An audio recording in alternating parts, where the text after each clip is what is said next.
Detrás de un pequeño detalle puede haber una gran investigación. Eso me lo aprendí a un amigo periodista. Entonces, uno siempre tiene que estar muy pendiente de los detalles. Y hubo un detalle en una película ganadora de premio Oscar a mejor película, Spotlight, que fue una película que retrató muy bien cómo el Boston Globe en el año 2001 y 2002 demostró que entre el 7 y el 10% de los curas de la arquidiócesis de Boston eran pederastas. Y con esta investigación tumbaron al poderosísimo cardenal Bernard Law, que era uno de los cardenales más poderosos de los Estados Unidos. Esto fue en 2002, pero solo hasta 2015-2016 sale la película, se gana el Oscar, yo veo la película y cuando termina la película hay un anuncio que dice, y en otras ciudades del mundo se han dado casos similares de pederastia y de encubrimiento, y sale en la lista de 206 ciudades. Primero 105 ciudades de Estados Unidos y luego 101 ciudades del resto del mundo. Y la única ciudad colombiana que aparece en esa lista es Medellín. Y a mí me llamó mucho la atención. Es más, si vos vas a Google y buscas Other Cities Mention in Spotlight, ahí puedes coger los pantallazos, porque son 4 pantallazos que aparecen en todas las ciudades y aparece solo Medellín. Al ser yo de Medellín y haber trabajado también como periodista en Medellín, yo dije, yo nunca en la vida he escuchado que en Medellín haya habido un escándalo por cuenta de un abuso sexual de un cura a un menor de edad. Nunca he escuchado de un sacerdote en la cárcel, condenado o en juicio, jamás. ¿Qué he escuchado yo de Medellín? Que es la ciudad de América Latina con más curas, y es cierto, es la ciudad de América Latina con más curas. Es la ciudad de América Latina con más parroquias, tiene más de 400 parroquias. Es una ciudad muy religiosa, Antioquia es un departamento muy religioso, eso es lo único que yo sabía. Pero al ver ese pequeño detalle, pues comienzo a indagar y comienzo a buscar. Y hago lo mismo que hicieron en la película. Si usted se fija en la película, cómo descubren los periodistas que entre el 7 y el 10% de los curas eran pederastas. Cogen los directorios telefónicos de la arquidiócesis. Cada arquidiócesis tiene un directorio telefónico. Y todo sacerdote tiene ahí su nombramiento, párroco en tal parroquia, rector de tal colegio, profesor de tal universidad. Pero si no tiene nombramiento, si aparece en blanco, ojo, aquí pasó algo con este. Y ellos descubrieron que los que no tenían nombramiento o aparecían en blanco eran los curas suspendidos por pederastia. Pues yo hice lo mismo, me conseguí los directorios telefónicos de los últimos 20 años de la arquidiócesis de Medellín, comienzo a hacer un cruce y ese primer cruce me arrojó una cifra, 17 nombres. 17 nombres de 17 sacerdotes denunciados por abuso sexual a menores y pederastia. Yo siempre voy a hablar de abuso sexual a menores y pederastia porque la pederastia es el abuso a menor de 14 años, el abuso sexual a menores es a menor de 18 años. Para la iglesia ambas son faltas morales que se tienen que castigar. Para el Código Penal pues hay una diferenciación entre si usted es mayor o menor de 14 años. Entonces, esa primera lista de 17 a mí me impactó bastante. Yo dije, wow, 17, esto es mucho. Pues tienen 1200 curas, 17 no es mucho en comparación a 1200, pero pues sí es una cifra bastante considerable. Comienzo a investigar esos nombres y llegó un nombre, Mario de Jesús Castrillón Restrepo, único cura condenado de Medellín, condenado por haber abusado de 2 menores de edad en la comuna 13, de 2 niños. Este sacerdote fue condenado, pero aún así la mayor parte de su condena la pagó en casa a curar por cárcel. ¿Cómo llegó a ese nombre? Obviamente, cojo los 17, voy a la página de la Corte Suprema donde uno revisa los procesos judiciales uno por uno hasta que me encontré con ese y encuentro que estuvo hasta en Bellavista los últimos meses de su condena. Digo, wow, 17, voy donde mi jefe, que en ese momento pues era Julio Sánchez, digo, tengo 17 nombres, ¿qué hacemos? Y Julio me dice, tienes que hablar con el arzobispo. Y yo llevaba buscando al arzobispo más de un año. O sea, a esos 17 nombres yo no llegué de una, yo me demoré pues mucho tiempo para llegar a sus nombres. Yo dije, el arzobispo no me ha querido responder derechos de petición, llamadas, tengo su celular, no me contesta. Pues voy a irme para donde están todos los obispos los domingos a las 12. ¿Dónde están todos los obispos los domingos a las 12? Celebrando la misa en la catedral de su ciudad. Ahí, si usted va a la catedral de Cúcuta, a la catedral de Bogotá, de Medellín, de Manizales, ahí está siempre el arzobispo o el obispo. El jefe de esa iglesia está ahí dando la misa y yo pues lo voy a esperar. Me voy para allá, eso fue más o menos como un 15 de febrero, un domingo de febrero, como el tercer domingo de febrero. Cuando termina la misa, el arzobispo está entrando a la sacristía con sus vestimentas y con sus curas y me le atravieso. Monseñor, soy Juan Pablo Barrientos de la W, quiero hablar con usted de los casos de pederastia en la arquidiócesis de Medellín. Este señor se impactó mucho y dijo, no he tenido tiempo de atenderte, he recibido tus llamadas, pero no he podido, dame 15 días y te atiendo. Obviamente yo lo grabé Eh, y comenzamos a sonar una promo en la W todos los días. Muy pronto en la W, dejad que los niños vengan a mí. Y la voz del arzobispo, dame 15 días. Y ya con eso, pues, ¿qué queríamos? Hombre, comprometerlo. Usted ya dijo que iba a hablar con nosotros, esto es muy grave. 1 de marzo de 2018, el arzobispo viaja a Bogotá, viene con su abogado, se reúne conmigo y ahí prácticamente me cuenta o me confirma todos los datos que yo tenía. Fue una confesión criminal, no tenía nada que hacer. Yo lo que hice fue sacar la lista de los sacerdotes uno por uno y él iba confirmándome. Ah, sí, ese fue suspendido por haber abusado de un menor. Ah, sí, este fue expulsado por esto. Todo me lo reconoció. Entonces era un tema que estaba ahí, que estaba callado y solo necesitábamos de un pequeño dato para llegar a esa gran investigación. Lanzamos eso el 21 de marzo de 2018. En esa primera tanda, obviamente hubo una denuncia contra el cura más famoso de Antioquia, que es el padre Carlos Yepes. Carlos Yepes es una institución en Antioquia. Iván, recordará usted que cuando secuestraron a Guillermo Gaviria y a Gilberto Echeverry, 2002, también secuestraron un cura, era el padre Yepes. Al padre Yepes lo sueltan al día o a los 2 días, a las pocas horas con un mensaje. Pero fue a partir de ahí que el padre Yepes se convirtió en un personaje muy popular. Capellán de la alcaldía, capellán de la gobernación, ¿ya? Luego en el canal Televid, que es el canal católico por excelencia de Medellín. Entonces, meterse con Carlos Yepes, o sea, es más fácil meterse uno con el arzobispo, no le pasa nada, meterse con Carlos Yepes. Es el cura de los centros comerciales, de Oviedo, el va y celebra la misa, el cura de los ricos. Cuando presentamos los 17 casos, el único que llamó de los 17 fue Yepes a la W y dijo, quiero hablar. Primero se enganchó conmigo y estábamos en una discusión pues bárbara. Y estaba diciendo, es que es un demonio, no a mí, sino al hombre que lo denunciaba. Y en ese momento también llamó al hombre que lo denunciaba.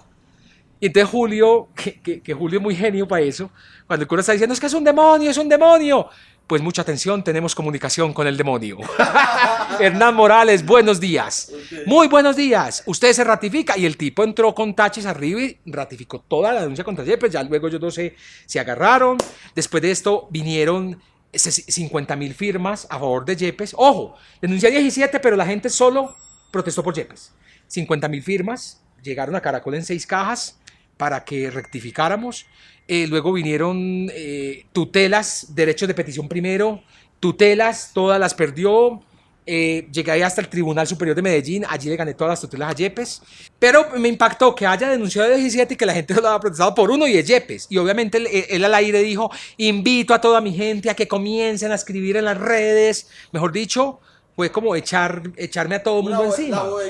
Y me cayeron, ese día al mediodía ya había 70.000 mensajes en Twitter, no oigo la W, y bueno, y luego se vienen las tutelas, yo dije, se encadenaron en Caracol Radio.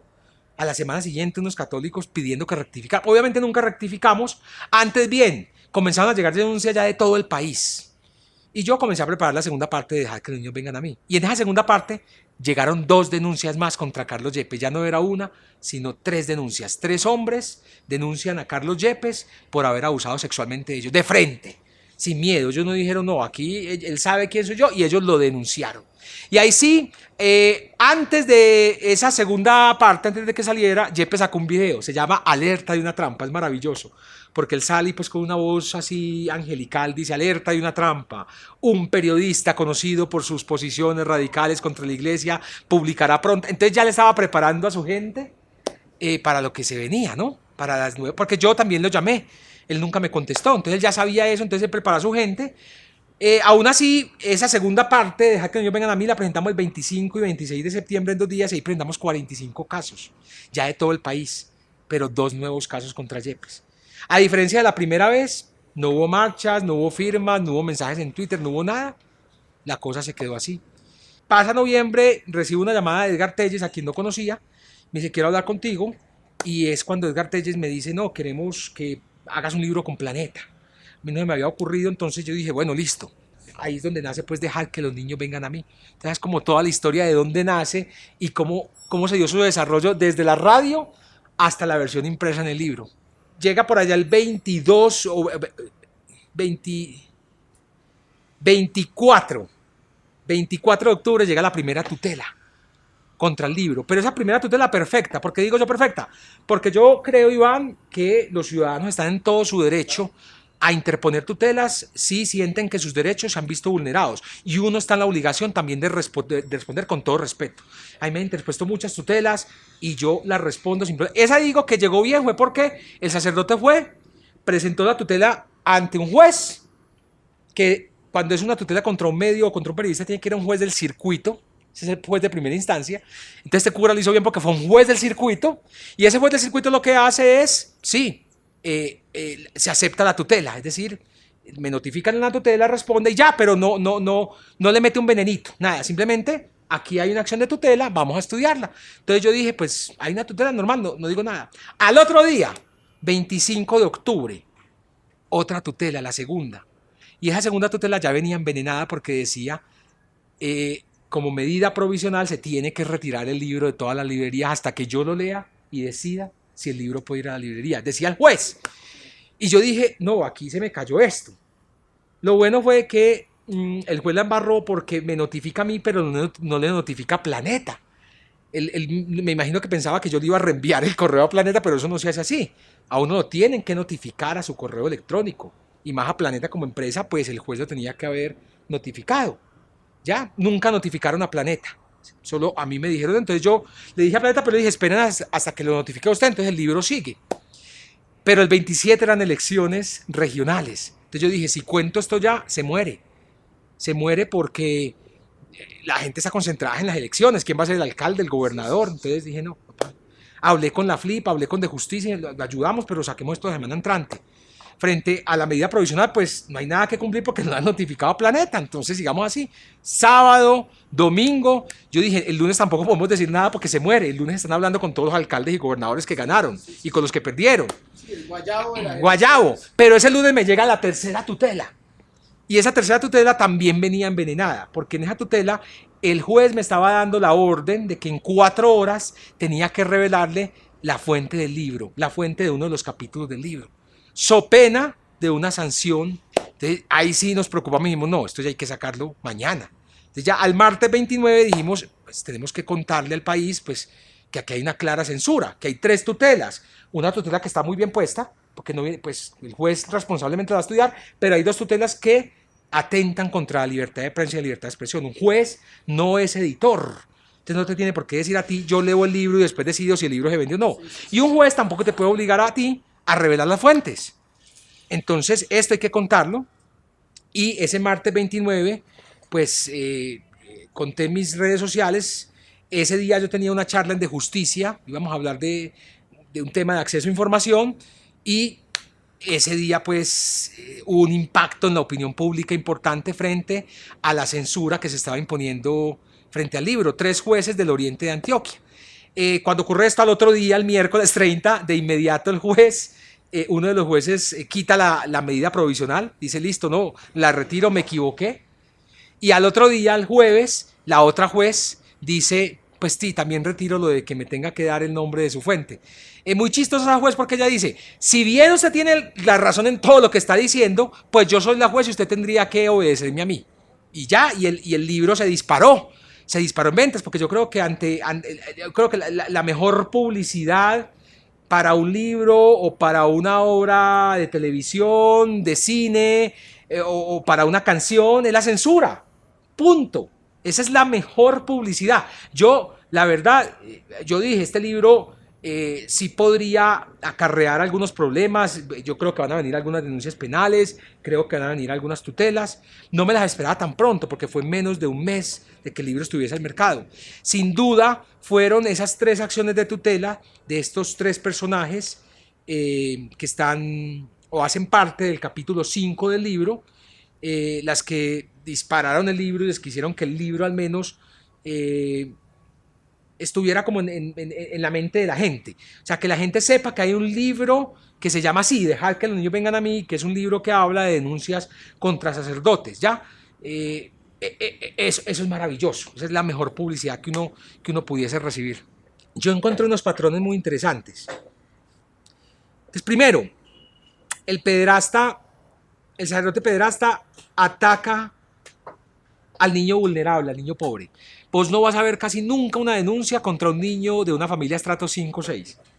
Segundo patrón, El 95% de los niños abusados, y el pederasta lo identifica en el primer momento cuando llega y sabe cuál es su presa porque ese patrón es poderoso, no tienen papá. Tienen solo mamá. El 95% hay una ausencia de la figura paterna y el cura entra a suplir esa figura. Como que yo soy el papá de la casa, se hace amigo de la mamá, el amigo de los niños, pero se convierte en el papá del niño, la figura paterna. Y también es poderosa porque entonces ya sabe que esta familia depende de una mamá y no de un hombre, el hombre de la casa que va a defender, ¿ya? Muchos piensan eso, entonces también se liberan ahí de que yo puedo manejar más a la señora que es más piadosa que al señor que puede salirme más bravo. Tercer patrón, monaguillos, acólitos, niños que están ahí al lado del sacerdote, los servidores del altar. Niños que el cura no va a tener que ir a buscar a la calle, sino que le llegan ahí a la parroquia, que le llegan sagradamente todos los días. Niños que la mayoría sueñan con ser sacerdote, que harían lo que fuera por ser como ese hombre al que están viendo ahí en el altar, ¿ya? Entonces son niños que van a estar ahí disponibles todo el tiempo, a toda hora. El cura no tiene que ir a la calle, aquí me llega. Y cuarto patrón, son varones. El 95% de los casos, al menos de lo que yo he hecho, de los casos y del estado del arte que he investigado en todo el mundo, son niños, varones, hombrecitos. Muy pocas veces, aunque hay muchos casos, pero en proporción son más pocos los casos de mujeres abusadas, de niñas abusadas, de menores de edad abusadas.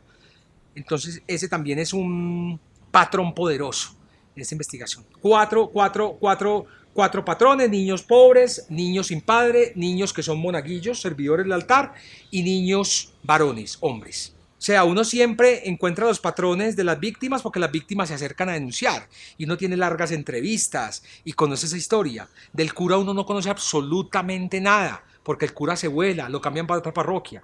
Muy pocos curas han hablado o han conseguido una entrevista, curas pederastas.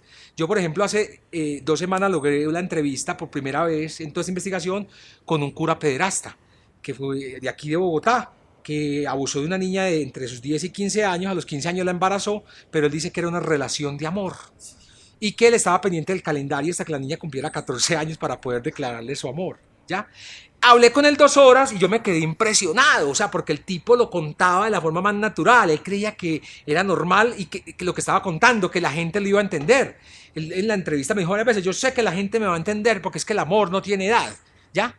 Entonces, esa fue la primera vez que yo tuve la oportunidad de hablar con un cura de una manera así muy personal, pero esa conversación no da para yo saber o entender o sacar unos patrones así como los puedo sacar con las víctimas, ¿ya?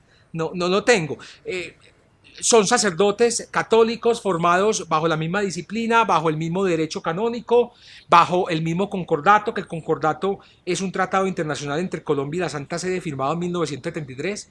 Concordato era una vaina que tenía la Iglesia Católica casi con todos los países del mundo. Hoy en día iban solo 26 países tienen concordato con la Santa Sede. ¿Y esos 26 países dónde están? América Latina y África. O sea, países civilizados acabaron con el concordato porque entendieron pues que nadie puede estar por encima de la ley. Pero no podría darte un patrón específico del cura abusador porque pues para eso tendríamos que hablar más con ellos, tener acceso a ellos, cosa que no tenemos porque la iglesia es una organización sigilosa, hermética, que no permite que nadie se meta a sus archivos, que no permite que nadie se meta con sus sacerdotes, que tienen su propio derecho, porque uno incluso podría, si esto llegase a la fiscalía o a la justicia o a un juicio, uno como periodista tendría acceso a esos archivos como los tiene con cualquier otro ciudadano. No, la iglesia, como tiene su propio derecho canónico, tiene su propio tribunal eclesiástico, ellos guardan todas sus investigaciones y todas sus condenas y absoluciones. La iglesia tiene sus archivos que los llama archivos secretos. ¿Qué son los archivos secretos? Son aquellos archivos donde reposan los prontuarios de todos los curas que son denunciados en la curia, en la diócesis. Como la gente es tan católica, tan creyente, cuando hay un cura pues comete un delito que para ellos es una falta, un pecado, la gente no va primero a la fiscalía, la gente va primero a la curia a ponerle la queja al obispo. ¿Y qué hace el obispo? Abre un expediente y ahí anota todo y eso va al archivo secreto. Entonces ahí están las denuncias contra el cura borracho, que no es malo, pues no es malo emborracharse, pero dentro de la iglesia es una falta muy grave si alguien va a decir que el cura emborracha, entonces ahí va eso. También está la denuncia del cura que tiene mujer que tampoco es un pecado ni es una falla, pero que dentro de la iglesia, al que le descubra mujer, de inmediato lo expulsan. Es la cosa más bárbara. Hay una misoginia ahí que yo no entiendo. Entonces ahí también reposan denuncias contra curas que tienen mujer, que son faltas pero no delitos. O curas que tienen hijos en esas relaciones, que puede ser una falta dentro de la iglesia, pero que no es delito, que es una cosa hermosa, es natural. Y también denuncias contra los curas pederastas. Es decir, ese archivo secreto contiene todo. ¿Qué acaba de decir la Corte Constitucional? Bueno, yo todo el tiempo y en estos años de investigación, como me han bloqueado toda la investigación, derecho de petición, mande, y la respuesta de ellos es, no, esta es información reservada. Y siempre yo me iba a la tutela, y todas las perdí, todas. Yo puse muchas tutelas, solo gané una, que se le gané a los padres salesianos. Esa tutela fue la que escogió la Corte, una que gané ante los salesianos. Y escogió otra, una de las muchas que perdí contra la Arquidiócesis de Medellín. Entonces escogió una que gané y una que perdí.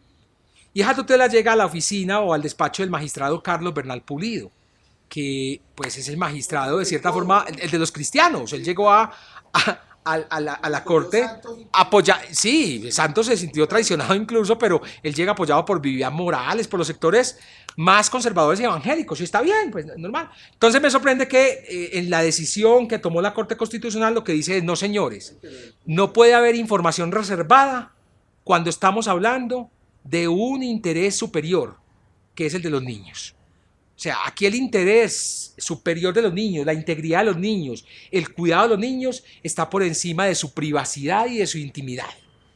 ¿Ya? Usted no puede apelar reserva, decir que es que esta es información reservada porque es mi intimidad, cuando la denuncia es porque se ha abusado de un menor de edad. Entonces eso me pareció muy sabio. Yo no estoy pidiendo ni cuentas de la iglesia, ni cuánto gana, a mí no me importa eso. Yo estoy pidiendo algo básico, Iván, y es toda denuncia que involucran abuso sexual a menores de edad y pederastia tiene que llegar al escritorio de un fiscal, punto. ¿Qué pasa ahí después? No importa, a mí eso ya no me importa. Que el fiscal puede precluir la investigación o puede descubrir que el cura es inocente, pero es un fiscal de nuestro país, de nuestro ordenamiento jurídico, ¿ya? Hace parte de nuestro... Ese es el Estado de Derecho. Llega un fiscal, el fiscal investiga, luego el fiscal acusa y luego un juez ya es el que condena o absuelve. Punto, eso es lo único que yo estoy pidiendo. O sea, toda mi denuncia es esto, porque mucha gente me dice, ¿usted por qué no investiga a los pastores evangélicos? Porque es que si un pastor evangélico viola a un niño se va para la cárcel de una. No hay ni concordato, no hay archivo secreto, no hay derecho canónico y no hay tribunal eclesiástico. ¿Lo juzgan como lo juzgan a usted o como me juzgan a mí? A los curas no. Cuando al obispo le llega la denuncia, él toma nota de eso con el vicario, eso va al archivo secreto, y ese archivo, Iván, lo mandan para el Vaticano. Y allá investigan según los apuntes del obispo y ahí deciden si absuelven, condenan al cura o lo suspenden. Es decir, aquí estamos hablando de que hay otro estado impartiendo justicia en nuestro estado, en el estado colombiano. ¿Cómo vamos a permitir eso? O sea, vamos a seguir permitiendo que toda denuncia contra pederastas y abusadores de menores la siga resolviendo el derecho canónico. No puede ser. A mí no me importa cuál va a ser el resultado de una investigación penal. Como le digo, puede ser que absuelvan al cura, que a eso llegue, pero al menos son unos fiscales, unos jueces, unos investigadores, unos funcionarios del Estado colombiano los que están tomando esa decisión en derecho, no unos curas que no están capacitados para hacer eso y no tendrían por qué hacerlo. Entonces yo creo que la pelea mía y la denuncia mía es el derecho canónico no puede estar por encima del derecho penal, punto. Porque es que si yo abuso de un menor de edad, a mí me mandan para la cárcel de inmediato. Si estos señores abusan de un menor de edad, pues los condenan a una vida en oración y penitencia y los mandan para otra casa cural o para otra parroquia donde siguen abusando de niños. No, señores, repito, el derecho canónico no puede estar por encima del derecho penal. Y yo creo que esa fue la decisión que tomó la Corte Constitucional al decir, no, aquí no debe haber archivos secretos cuando estamos hablando de menores de edad, cuando se trata de la integridad de los menores de edad.